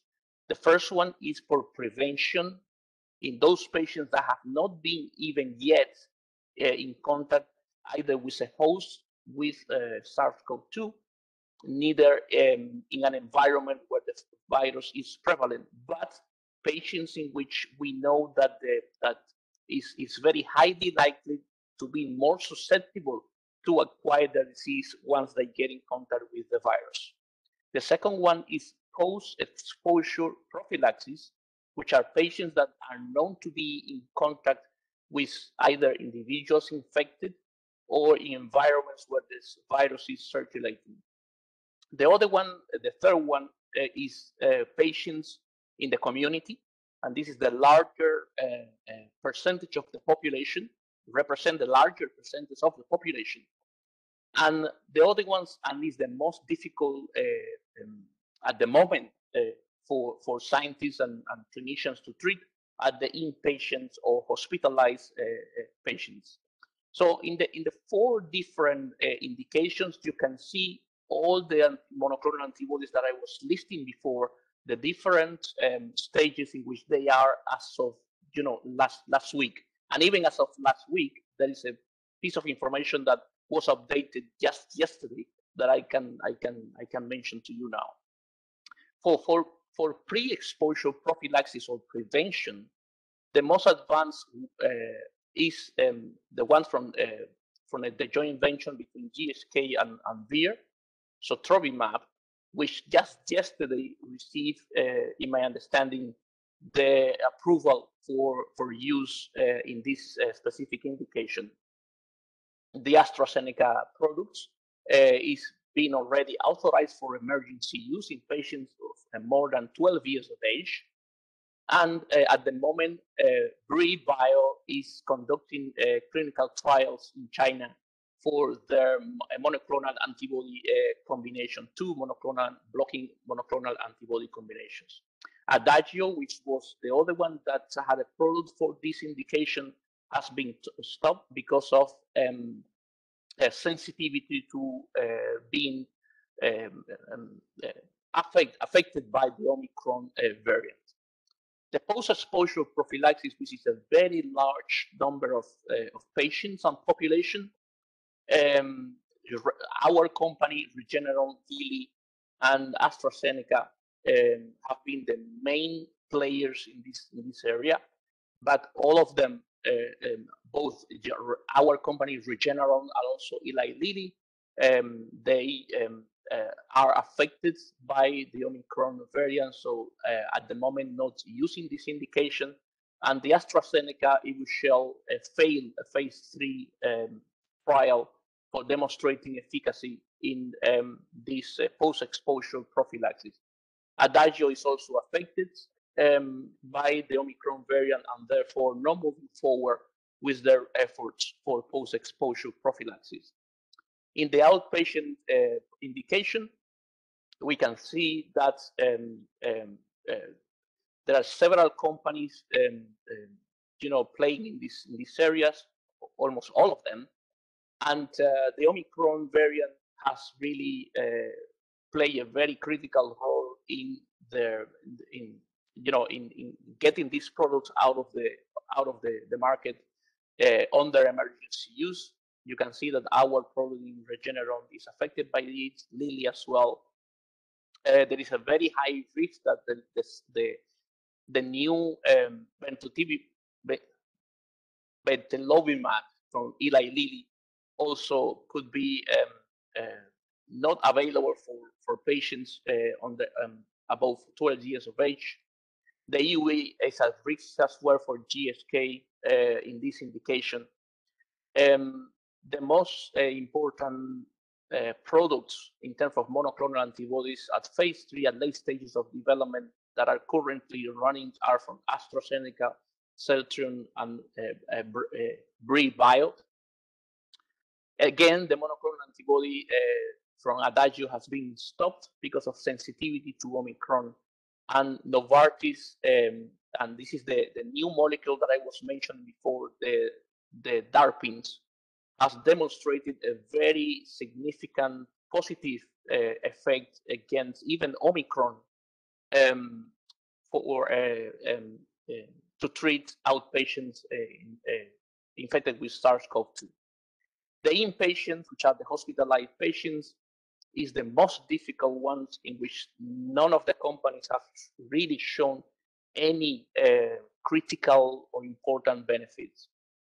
Our company, our monoclonal antibody company, demonstrated a 20% effectiveness through a very large trial developed in the UK at phase 3. But neither Eli Lilly nor GSK were able to show positive effects in the inpatient population. Other efforts have been ongoing by the AstraZeneca monoclonal antibody called Evusheld, but the rest of the companies have failed, including the DARPins, have failed in the hospitalized population, and mainly this is due to what I was mentioning before, the complexity of the disease at that late stage might not be just triggered or driven by the virus, but a mix with the acute pro-inflammatory syndrome that dominates those late stages of the disease. I'm not going to refer to the doses. I mean, these slides can be shared with you, but the most important thing as well is the route of administration. You know, because of practicalities in terms of developing the products in humans, the usual initial route of administration is intravenous.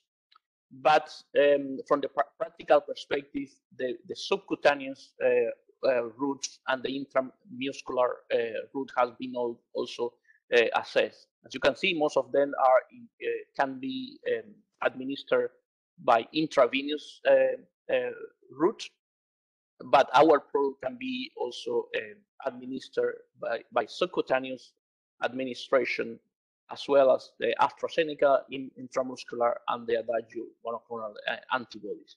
Everybody's exploring how to use subcutaneous administration because of access advantages, and also the capacity of administering more product in less complex environments compared with the intravenous route. And the last sentence, the last row here describes the sensitivity that I was mentioning to currently to Omicron. Well, I'm not going to repeat what I was mentioning before. So in conclusions, I just want to highlight that together with vaccines, monoclonal antibodies have played a critical role in preventing and treating SARS-CoV-2. There is a very important piece that everybody's focusing right now that the population is highly immune through vaccination and is the immunocompromised population. Immunocompromised population can be categorized of primary and secondary immunocompromised. The most affected ones are the ones that belongs to the group that have genetic inherited disorders that prevents them to develop immune responses against antigens provided by vaccines, and in which the monoclonal antibodies are the only choice, and the DARPins as well, to both prevent and treat either in a short or long term the infection by the virus. And this is an area in which everybody is focusing their attention to develop monoclonal antibodies. So thank you very much for your attention. Thank you. Thank you, Dr. Oviedo. In the interest of time, and we have to go to the last speaker. We may come back to the Q&A session later if the time allows. So our last speaker is Dr. Anan Jongkaewwattana. He's the director of the Health and Innovation Research Group at the BIOTEC of the National Science Technology Development Agency. He has developed quite a number of vaccine candidates, both for human and for veterinary use, and currently developing COVID vaccine. So, Dr. Anan, please. Okay, let me share the slide.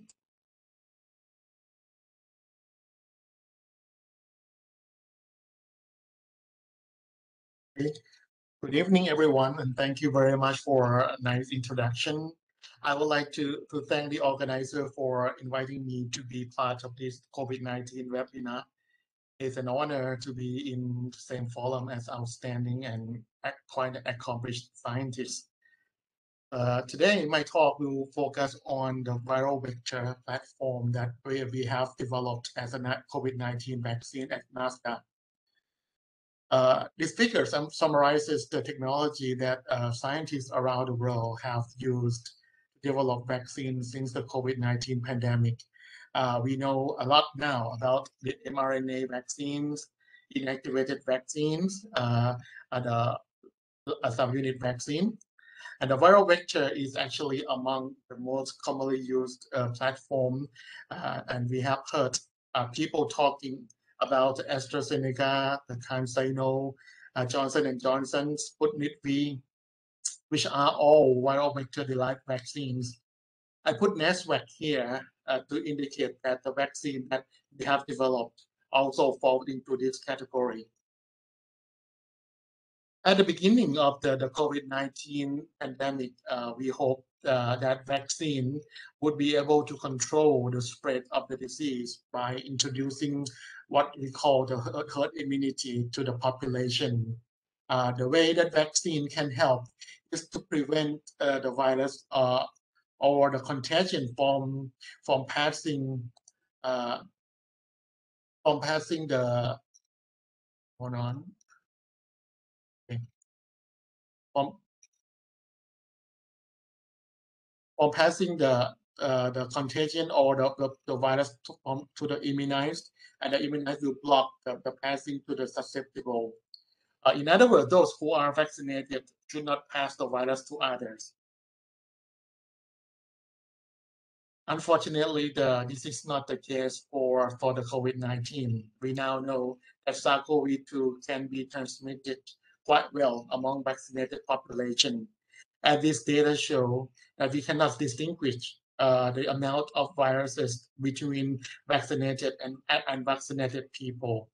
So we now know that vaccine that we are using today cannot protect us from being infected by the virus, but it can only protect us from the severe disease.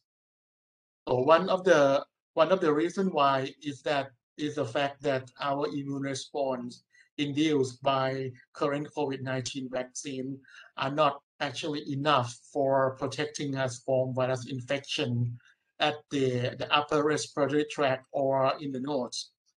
The high viral replication in the nose will result in also viral shedding as well. So one way is to block this is to provide immunity at the site of infection via the intranasal vaccines, and this picture shown here. And the most effective way to provide the localized immunity is to use the viral vector technology. So the viral vector platform actually has been in the hallmark of our research at the NASDAQ Virology Lab for quite a long time. We have a long interest in developing viral vector technology, not only for vaccine research, but also for basic science to answer a key scientific question. So here are a list of the viral vector that we have been developed so far, including the automyxoviruses, paramyxoviruses, and rhabdoviruses.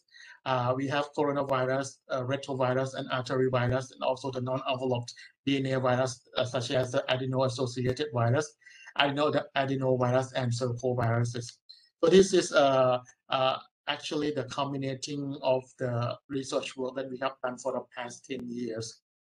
So let me go into more detail of how we design NASDAQ, which is the first vaccine that people at NASDAQ has developed for the COVID-19 vaccine. So basically, this is the human adenovirus 5 that is engineered to carry the full-length spike protein of the full-length spike gene of the SARS-CoV-2. And the gene that we design has been codon optimized for high expression in mammalian cells.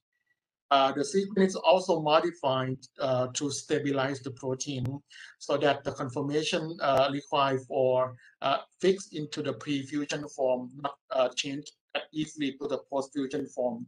And we know that the pre-fusion form of the spike protein is actually the conformation that is required for induction of the effective neutralizing antibody.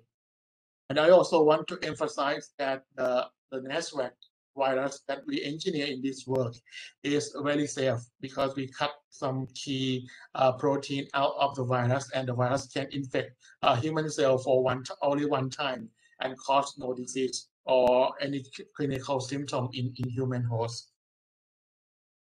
But when NASWAC is administered into our bodies through the intranasal vaccination or intramuscular vaccination, can do both. The viral particle can actually bind and enter cells lining the nasal cavity.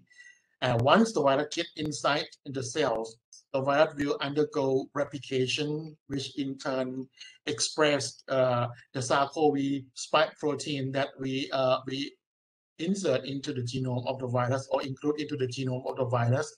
And this spike protein then trigger the immune response, particularly the mucosal antibody, or what we call the IgA, that can lie into the nasal cavity, which we believe that this antibody will be a potent neutralizing antibody that can block the entry of the virus to SARS-CoV-2 in the first place when we get the virus through the airborne or through the contact with the infected people. So when we developed this vaccine, and then we tested for safety and efficacy of the NASWAC in the so-called K18 or the human ACE2 transgenic mice by doing the classical prime boost vaccination, and followed by the challenge with the SARS-CoV-2 virus, and we have been done in BSL-3 animal facilities. So after the challenge, we monitored a lot of parameters in vaccinated mice, such as the weight and the behavior and the clinical signs. Once we sacrifice the animals, we look at the viremia, which is the viral titer in the blood, look at the titer of the virus in the lung, and also the presence of the viral in the tissues of the organ. We also get the blood of the animals to do the neutralizing antibody assay to check whether the vaccine can help protecting this animal from what arms of the immunity, including both humoral and cell-mediated immunity.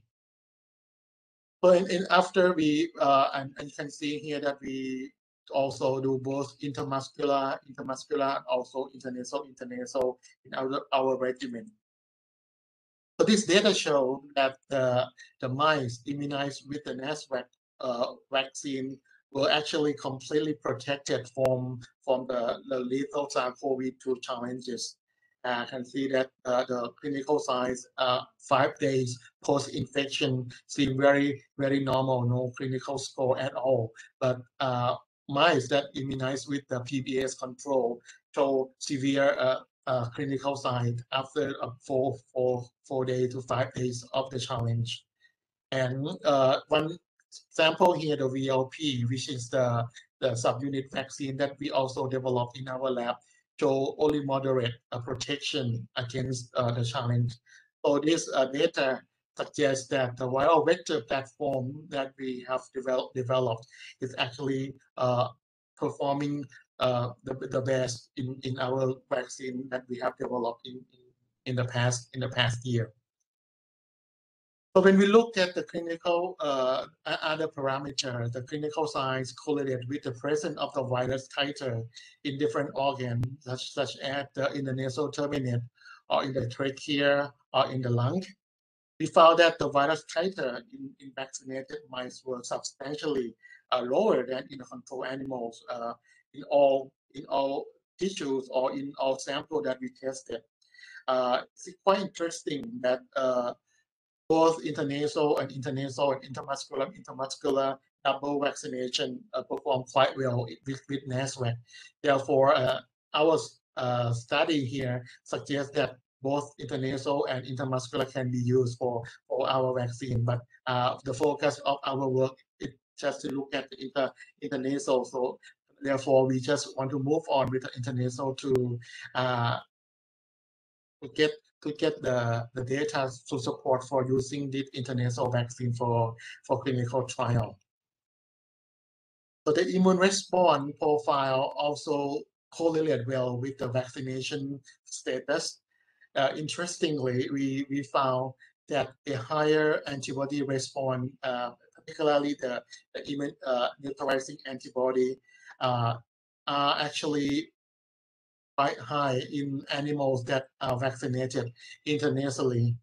However, the immune response of the T cell or the cellular immune response is actually more obvious or clear in animals that are vaccinated through the intramuscular route.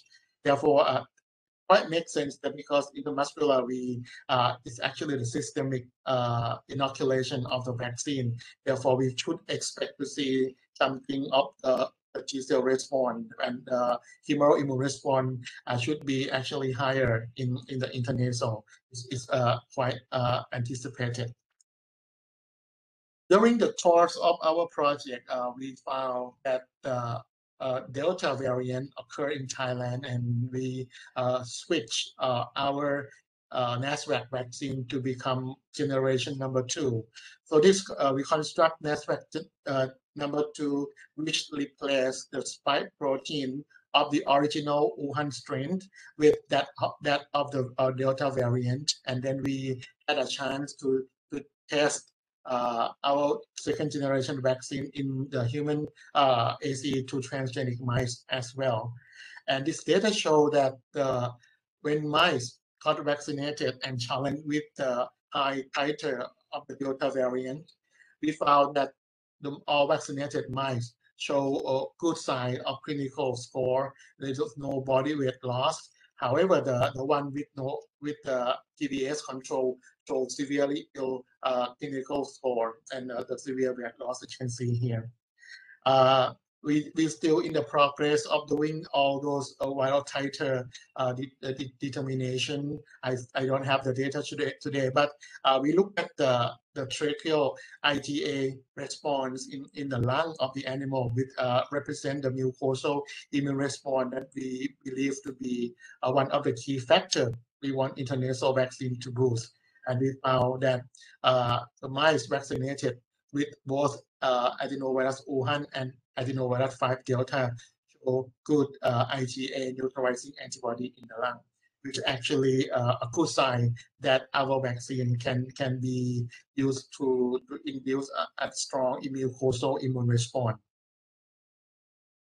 Although NASVAC has a high potential as a COVID-19 vaccine, we all know that the viral vector themselves have some disadvantages. The clear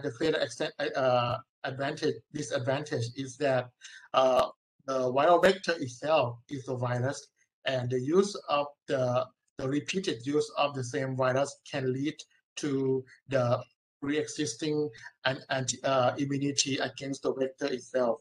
That means the antibody or immunity that lasts from the first vaccination can hamper the second dose vaccine, which might result in the lower efficacy of the vaccine as a whole. So we realize that this is going to be a big problem if we stick to one particular adenovirus vector or just one vector for the entire regimen of the vaccine. So to solve this issue, our group have constructed other vectors that can be used in combination, such as the adenovirus 26 or adenovirus 35, which we know that from other studies in other vaccines, such as those in Johnson & Johnson or Sputnik V, showing that the combination of the adenovirus vector, if used in combination, the efficacy vaccine will be much more superior than using the single vaccine at the same time. So we have made this adenovirus 26 and 35 ready so that we can upgrade our vaccine in the future. Another challenge is that we have encountered a very rapid emerging strain of SARS-CoV-2, and we now know that the variant that we are working is not Delta anymore. We are working with the Omicron, whether it's BA1 or BA1.1 or BA2.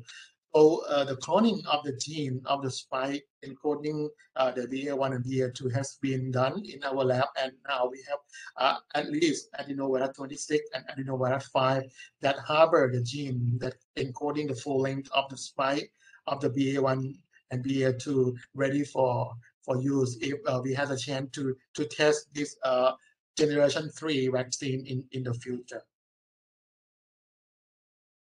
The second viral vector that I want to introduce today is the one that we have developed in parallel to the adenovirus vector, so-called influenza-based system. Since we have a rationale that since influenza and COVID-19 are both respiratory disease, and we have therefore we have engineered the influenza virus to co-express the SARS-CoV-2 antigen.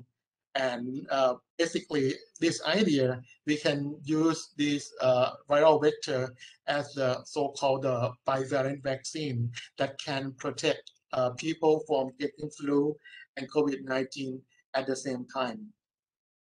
So this figure shows how we construct the vaccine, the flu-based vaccine in detail. Basically, we insert the SARS-CoV-2 antigen, and in this case, it is spike RBD from Wuhan, and also from Delta, also from Omicron, that insert in the hemagglutinin space, which is segment 4 of the influenza virus. So now this RBD is co-expressed with the M2, which is another protein of the influenza virus, and we actually knock down the M2 in its original position so that we can further stabilize this particular segment so that our gene that we incorporate into the genome of the influenza virus will be stabilized upon the several passages in the cell line. We transfer this plasmid into the cells and recover this virus out and propagate in a special cell that we have developed in the lab. This cell line has been developed and so that it can provide the hemagglutinin protein in trans.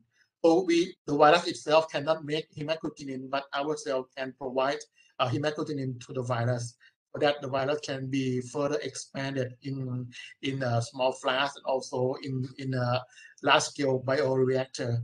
Therefore, this virus can be used as another intranasal vaccine platform. So when this flu-based vaccine was tested in the cells, we show that cell can be infected by the flu-based vaccine for only one time. It's called a single round infection. And as a result of this infection, we can detect high expression of the RBD antigen in those cells. You can see in green here.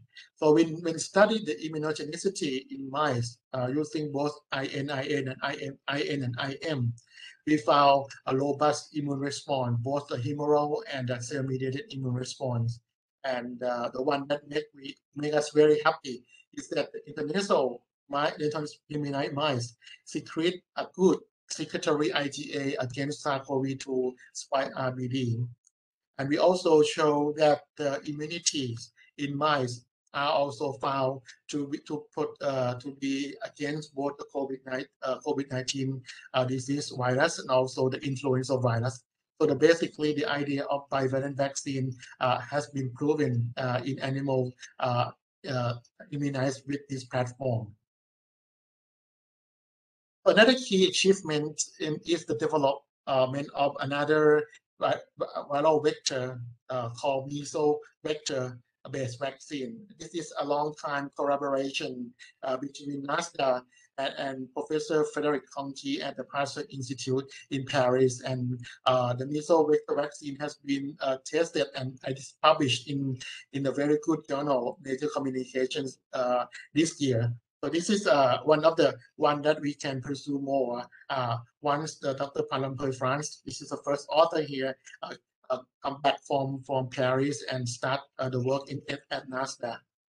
So the recombinant measles virus that constructed in this study could be done by inserting the full-length S into different position in the genome of the Schwartz strain of the measles virus.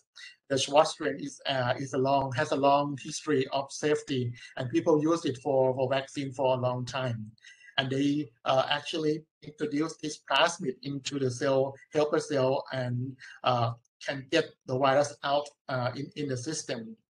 And this platform is actually different from adenovirus and influenza that I mentioned earlier, because this virus is not a single replication virus, but it can still undergo multiple rounds of replication once inside the body. Because Schwartz strain of measles has been shown to be very safe, and when the virus can replicate multiple rounds, so it had more chance to provide antigen to more cells and can be long-lasting than a single replicating virus in the other two platforms. So we believe that this platform can induce a more robust immune response than a typical viral vector that we have developed in the past.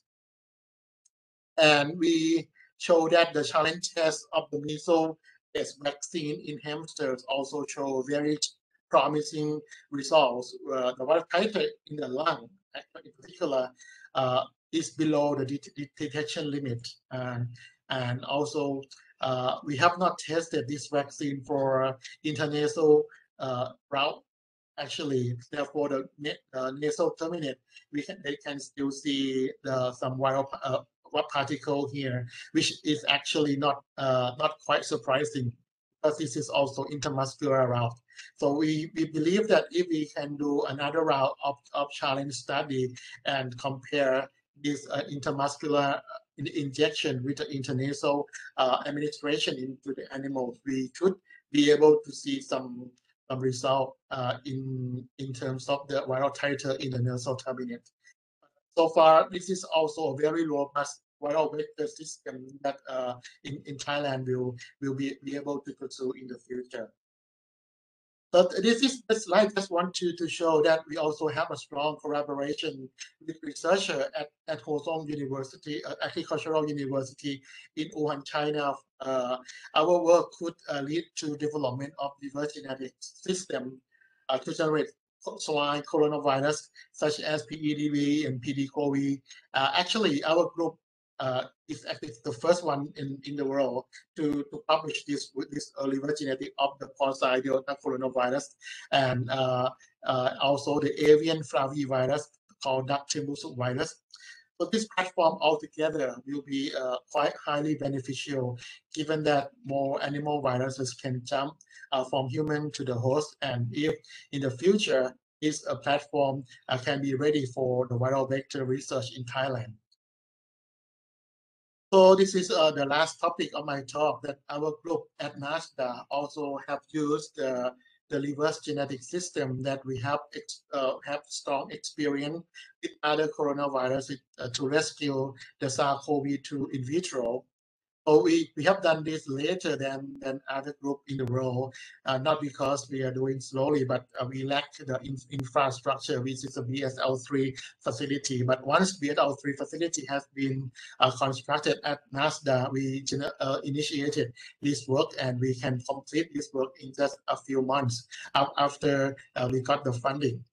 So we constructed the full infectious clone of the alpha variant at that time, and we successfully rescued the virus out of this clone. We further investigated how to make viruses out in our system easier by then the system that people published by modifying the host cell line, and we further modify the infectious clone by swapping the spike protein of the alpha variant to the delta variant. You can see here. We also insert some foreign gene, which is the mRNA red fluorescent protein here, into the genome of the virus. So this virus can be recovered, and it showed that the technology developed as NASDA facility can be useful for future vaccine candidates, and we can use this infectious clone for future vaccine development, such as attenuated vaccine if we get a good spot for more further modifying the virus, and we can be able to modify the virus further to become an attenuated virus. Or if people are interested in making the inactivated vaccine, not using the BSL-3 facility, we can make this virus and become inactivated further. And in Thailand, we might have inactivated SARS-CoV-2 for use without investing more on the facility that require BSL-3 factory. So that's about it for my talk today. I like to acknowledge a lot of people who have made all this work possible. A member at VVCT Lab at BioTech and supporting staff at NASDA. We work closely with others outside NASDA, both in Thailand and overseas. And with that, I thank you for your attention, and I'd like to answer any question that you may have. Thank you. Thank you, Dr. Anan. Actually, we are running over time, but if you bear with me for a few minutes, we can try to address the question in the Q&A box. Dr. Anan, do you see the Q&A box, or should I read it for you? So yeah. I would start. Okay, fine. Okay, yeah. I will start with the easier question for the LNP because Dr. Cullis is not here. There's a question about how lipid nanoparticle enter cells. So these lipid nanoparticles are taken up by cells by endocytosis. Once it gets into the endosome, as Professor Kulis showed you, it ionized because it's ionizable at low pH. So the endosome has low pH. It ionized and have positive charge, and then that make it fuse to the membrane, and then the content will go into the cytoplasm. So that's the easier question for me. So now more complex question for Dr. Anan. Maybe you can answer the question about the safety of NASDAQ and maybe about the natural antibody, whether it's better or last longer or than vaccine, or vaccine will be better. So I think the NASDAQ, the question is the cell which contain DNA of spike protein integrated inside will continuously produce that protein. Actually, NASDAQ is a coronavirus, and there is no evidence that adenovirus you perform the integration of the genome into the host.